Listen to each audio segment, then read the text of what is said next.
바다 해설사 여러분 안녕하세요. 어촌의 문화 및 역사 강의를 할 김준이라고 합니다. 어촌은 농촌과 다르고 도시와는 더더군다나 다릅니다. 가장 큰 특징은 공유자원입니다. 일반적으로 농촌은 이 마을 안에, 커뮤니티 안에 공유자원이 있지만 어촌은 마을 밖에 바다에 어업의 공유자원이 있습니다. 이 어업의 공유자원이 곧 어촌의 특징을 결정짓는다고 할 수 있을 것 같습니다. 흔히 말하는 마을어업을 하는 마을 공동어장, 이곳이 아주 중요한 공유자원이죠. 이 자원의 특징에 따라서 어촌의 특징도 좌우됩니다. 최근에는 마을 펜션이나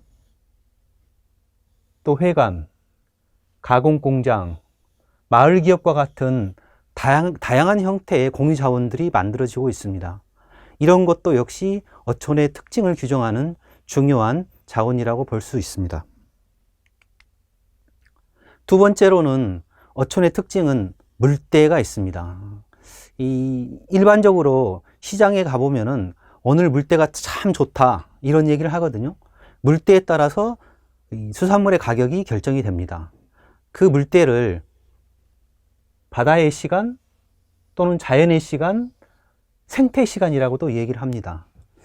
일반적으로 우리가 9시에 출근해서 6시에 퇴근을 하는데 이 바다의 시간은 물때에 맞춰서 출근과 퇴근이 달라지죠. 때로는 아침 일찍 나가야 하기도 하고 또 때로는 오후 늦게 나가야 되기도 하고 때에 따라서는 밤에 나가기도 합니다. 이렇게 출근 시간이 육지에서 일반적으로 직장 생활하는 시간과 전혀 다른 형태로 진행이 되죠. 이걸 어민들은 물때라고 얘기를 합니다. 이 물때가 고기 잡는 방법도 결정을 합니다. 또 수산물의 가격도 결정을 합니다. 가장 쉽게는 우리가 바닷가에 갔을 때 나타나는 이 물이 들어왔던 이 흔적들이 있죠. 이 흔적들이 곧 물때를 표시합니다. 그래서 물이 가장 많이 들 때, 많이 빠질 때 이때를 살이라고 얘기를 하는데 보름이나 금음 이때를 얘기를 하죠. 그 사이에 조금이라고 있습니다. 물이 아주 조금 들고 조금 빠지는, 또 조류가 가장 빠르지 않는 이때를 조금이라고 얘기를 하는데, 이 시를 한번 봐볼까요? 조금 새끼. 이 물때의 드나듦이 사실은 인간의 삶 또는 그 어민들의 삶도 큰 영향을 미쳤습니다. 보통 그물로 고기를 잡을 때 물이 많이 들고 많이 빠지는 이때에 그물을 놓게 되는데, 그 물이 많이 들고 많이 빠지는 그 사이에 있는 그 가장 적게 들고 적게 빠지는 그때를 조금이라고 합니다. 이 조금 때 선원들이 이 배를 가지고 무트로 나와서 준비도 하고, 그 다음에 그물도 새로 이렇게 수리도 하고, 또 식굼이라고 해서 쌀이나 식량들도 준비를 하게 됩니다. 이때의 휴식 시간이고 가족들을 만나게 되죠. 그때 사랑하는 아내를 만나고 가족들을 만나면서 그때 낳았던 아이들을 조금 새끼라고 얘기를 합니다. 한 달 이상 바닷가에서 이렇게 생활을 하기 때문에 오직 가족을 만날 수 있는 또는 아내를 만날 수 있는 시간이 조금 때밖에 없었던 거죠. 그래서 목포나 또 군산이나 인천이나 이런 데에서는 이 조금 때 태어난 아이들이 많이 있습니다. 그래서 그 아이들을 속칭해서 조금 새끼라고 얘기를 하고, 그걸 시로 이모상 시인이 이 시로 조금 새끼라고 하는 시를 지었습니다. 읽어보면은 굉장히 아주 리얼한 그런 표현들이 있습니다. 조금 때 이 어머니의 몸이 이렇게 따뜻해지고 또 그리워지고 그 갯내음을 맡으면서 내가 태어났다. 이런 아주 굉장히 리얼한 그런 표현들이 이 시에 담겨 있습니다. 어촌에서 가장 그 생계를 이어가는데 중요한 그 자원이 이 갯밭입니다. 보통 농민들에게는 논밭이 있죠. 어민들에게는 갯밭이 있습니다. 제주에서는 이 갯밭을 바당이라고 얘기를 합니다. 해녀들이 물질하는 곳들이 다 바당이죠. 그리고 서해안 쪽에서는 갱본이라고도 얘기를 합니다. 바당, 갱번, 그 다음에 통영이나 거제나 이런 데에서는 개발을 한다고 얘기를 하죠. 조개를 캐러 가는 걸 개발이라고 얘기를 합니다. 또 그런 공간을 인천이나 옹진에서는 개티라고도 얘기를 합니다. 동해안에서는 짬이라고 얘기를 하죠. 미역바위를 짬이라고 얘기를 하죠. 이게 전부 다 갯밭에 해당되는 것이고, 이게 어민들의 텃밭입니다. 논밭과 같은 것들이죠. 그래서 우리가 일반적으로 그 바닷가나 해안길 또는 누리길 이런 길을 걸으면서 바닷가에 가가지고 채취를 하거나 미역을 뜯거나 또는 톳을 채취하거나 굴을 따거나 이런 것들은 허가된 곳이 아니면은 또는 유어장이 아니면은 남의 밭에 가서 오이를 따거나 고추를 따는 것과 똑같은 일입니다. 그런 공간들을 넓은 의미로는 습지라고 얘기를 합니다. 특히 연안습지라고 얘기를 하죠. 그리고 1990년 이후 습지보존법에 의해서 그런 지역들을 보호하기 시작을 했습니다. 그게 습지보호구역이죠. 그 전까지는 전부 그런 땅은 쓸모없는 땅이라고 생각을 했었죠. 그래서 새만금이나 시와호처럼 막고 매립을 해서 공장을 짓거나 또 건물을 짓거나 아파트를 짓기도 했었죠. 근데 최근에는 그런 갯벌이나 이런 습지들이 가지고 있는 생물 다양성이나 또 그것이 가지고 있는 다원적 가치, 재해 방지나 여러 가지 그런 그 역할들이 주목을 받으면서 또 새들의 이 서식 또는 먹이 활동을 하는 그런 공간까지 어민들도 이용을 하고 새들도 먹이 활동을 하고 또 그것 자체가 자연재해를 예방하면서 생물들의 서식지 공간까지 이렇게 그 역할을 하는 그런 중요한 공간으로 인정을 받으면서 람사르 습지나 보호구역이나 또 세계유산으로 지정하려고 하는 그런 노력들을 하고 있습니다. 다음에 볼 것은 생활문화 부분인데요. 바다라고 하는 것과 그 다음에 어민들의 삶이라고 하는 것이 만나서 오래된 전통 지식, 지혜라고 하는 것을 낳게 되죠. 사실은 지금까지 우리는 그 바다라고 하는 또는 갯벌이라고 하는 또는 어촌이라고 하는 곳을 생산 공간으로만 생각을 해왔습니다. 그리고 그게 얼마나 소중한 가치를 가지고 있는지에 대해서는 주목을 하지 못했었죠. 미래 세대에게는 앞에서 얘기한 것처럼 그 갯벌이 가지고 있는 미래적 가치, 이 가치에 주목을 해야 되고, 그 가치는 사실은 기존 세대가 만들어 놓은 그런 지혜로부터 비롯된다고 할 수 있습니다. 그럼 좀 구체적으로 그 내용들을 좀 살펴볼까요? 첫 번째 사진은 진도 관매도에서 촬영한 사진입니다. 산 능성이에 보면은 돌담이 쌓아져 있죠. 이렇게 돌담이 쌓아져 있습니다. 서남해안 쪽에서 특히 많이 볼 수 있는 그런 우실이고요. 이걸 이름을 우실이라고 이렇게 부르는데, 계절풍, 북서 계절풍이 불면서 넘어오는 파도나 바람이나 모래를 막는 역할을 합니다. 그리고 그 안쪽에는 마을이 이루어지고 농사를 짓고 이런 그 생활할 수 있는 공간들이 만들어지죠. 저 우실이 있기 때문에 가능한 것입니다. 마치 그 남해안에 나무를 심어서 방풍을 하는 그런 물건이나 이런 것처럼 서해안 쪽에서는 돌을 쌓거나 또는 나무를 심거나 이렇게 해서 우실을 만들어서 생활을 하고 있습니다. 여기도 역시 돌담을 볼 수 있는데요. 제주도의 돌담입니다. 바닷가에 쌓아져 있죠. 이렇게 이 돌담은 고기를 잡는 돌담입니다. 주로 멸치를 많이 잡았죠. 돌담을 쌓는 것은 개인이 할 수 없기 때문에 마을 주민들이 같이 모여서 하게 되고 잡은 고기도 같이 나누어 먹었습니다. 제주에서는 저 돌담을 원담이라고 부릅니다. 서해안 쪽이나 남해안 쪽에서 독살이나 돌살이라고 부르는 것과 같은 것입니다. 이 사진은 통영의 죽도에서 남해안 별신굿을 하는 사진입니다. 독특한 것은 가운데 이 괴짝이 있죠. 이 괴짝이 지동괴라고 하는 괴짝입니다. 저 괴짝 안에는 마을 문서가 들어있는데요. 그 마을 문서에는 오랫동안 마을을 지켰던 또는 마을을 운영했던 그런 질서나 원칙, 규칙들이 적혀 있습니다. 대한민국의 헌법이 있는 것처럼 마을에는 마을법이 있는 거죠. 그 마을 규칙이 저 괴짝 안에 들어있는 거죠. 어쩌면은 그 마을 굿을 하는데 가장 소중한 것을 앞에 두고 굿을 하게 되는데, 그 소중한 게 저 괴짝이고 마을을 지켰던 그 규칙, 문서가 아닌가, 이런 생각을 해봅니다. 마지막 사진은 음식 사진이죠.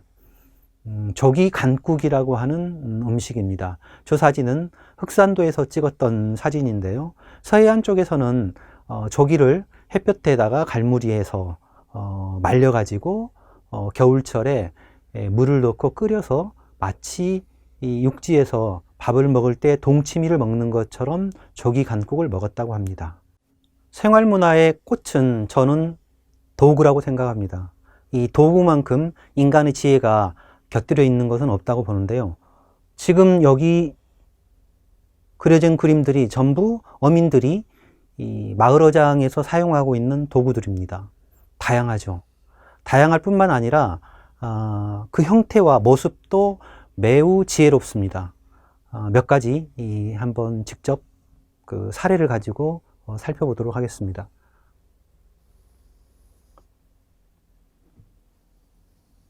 이 세 개의 그림은 모두 다 백합이라고 하는 그 조개를 잡는 도구입니다. 모양이 다 다르죠. 그런데 이 도구는 부안에서 새만금 일대에서 주로 사용했던 백합을 잡는 도구입니다. 이거는 고창이나 이 일대에서, 영광 일대에서, 그리고 신안까지 이 백합을 잡을 때 사용했던 도구입니다. 그리고 마지막으로 이 도구는 주문도, 보름도 등 옹진에서 백합을 잡을 때 사용하는 도구입니다. 새만금은 지금은 더 이상 갯벌이 아니기 때문에 저 도구를 보기는 어렵지만은 다른 도구들은 여전히 현장에서 볼 수 있습니다. 백합이 서식하기 때문이죠. 저렇게 도구가 다른 것은 갯벌의 종류가 다르고 사용하는 사람의 힘이 다르고, 그리고 이동하는 거리가 다르기 때문에 거기에 맞춰서 주민들이 지혜롭게 만든 도구들입니다. 호미를 한번 봐볼까요? 이 가장 큰 호미는 낙지를 잡을 때 썼던 호미입니다.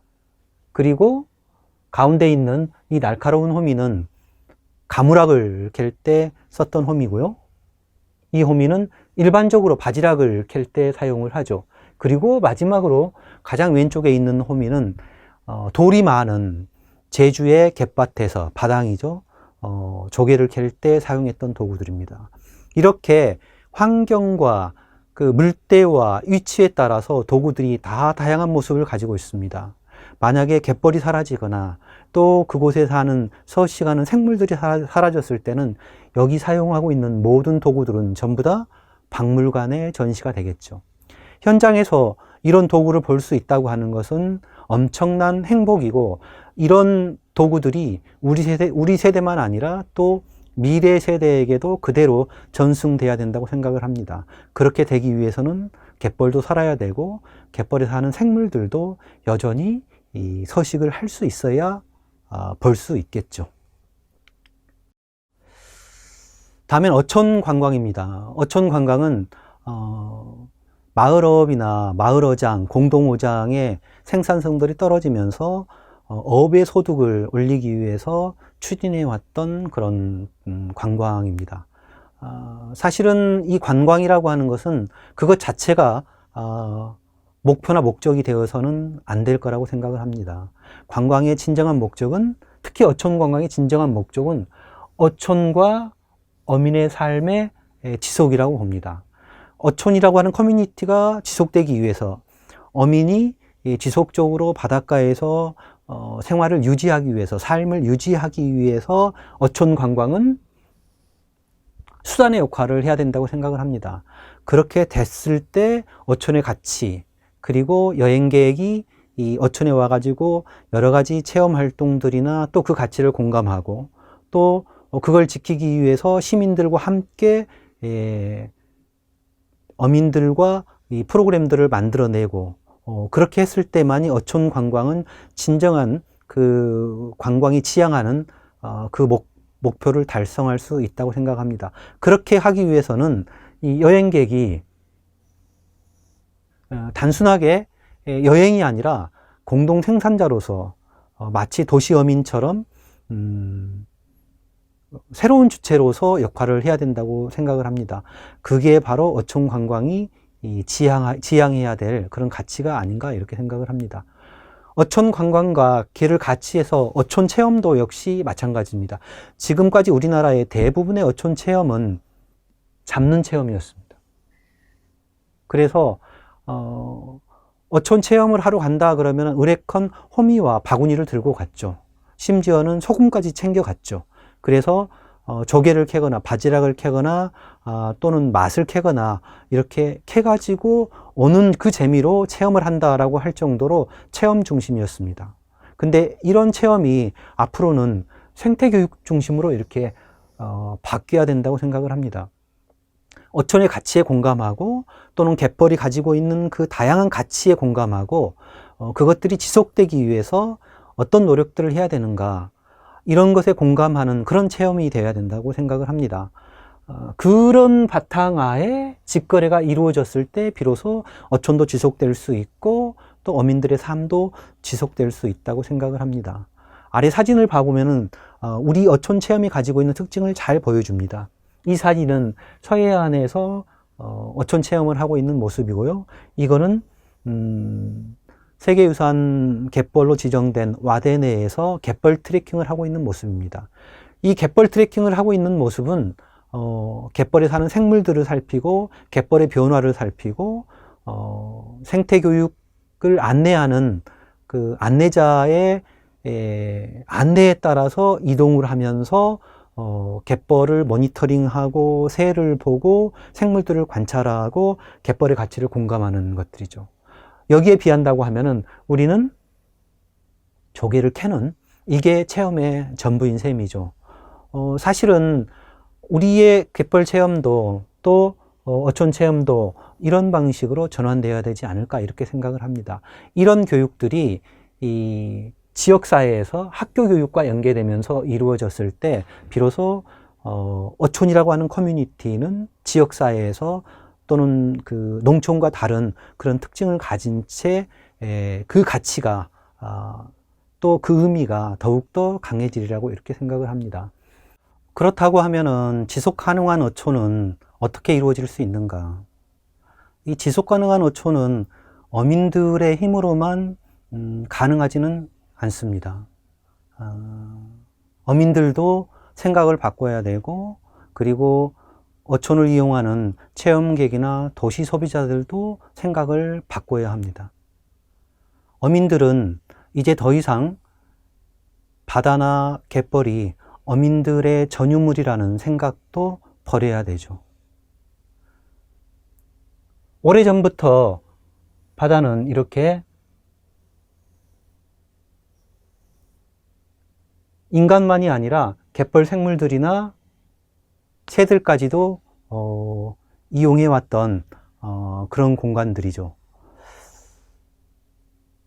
어찌 보면은 갯벌 공동체와 같은 거죠. 함께 같이 이용했던 공간들이기 때문에 그 공동체라고 하는 그런 것들을 공유하지 않으면, 공감하지 않으면은 더 이상 갯벌이 지속되기 어렵죠. 어민들도 생각을 바꿔야 되고 또 마찬가지로 도시 소비자들도 어촌과 바다를 지키는 새로운 주체로서 등장을 해야 됩니다. 이게 전제됐을 때만이 비로소 지속 가능한 어촌은 이루어질 수 있는 거죠. 어촌은 어민들의 힘만이 아니라 도시 소비자들의 도움, 그리고 배려, 공감, 그리고 갯벌 생물들과 물새까지도 공동으로 이용할 수 있는 그런 바다와 갯벌이라고 하는 그런 인식을 가졌을 때만이 지속 가능하리라고 생각을 합니다. 바다 해설사는 해양 동식물과 물새와 그들의 서식 환경의 변화를 읽고 그리고 이들에 기대어 사는 물새와 인간, 어민들이 사는 어촌과 그 문화까지 살펴야 합니다. 이를 통해서 바다의 가치를 시민들에게 알리는 일을 하는 것이죠. 바다 해설사가 곧 도시민과 어촌과 바다를 연결하는 매개체이자 해설사이기 때문에 매우 중요한 역할을 하게 된다고 볼 수 있습니다. 이상 제 강의를 마치도록 하겠습니다. 감사합니다.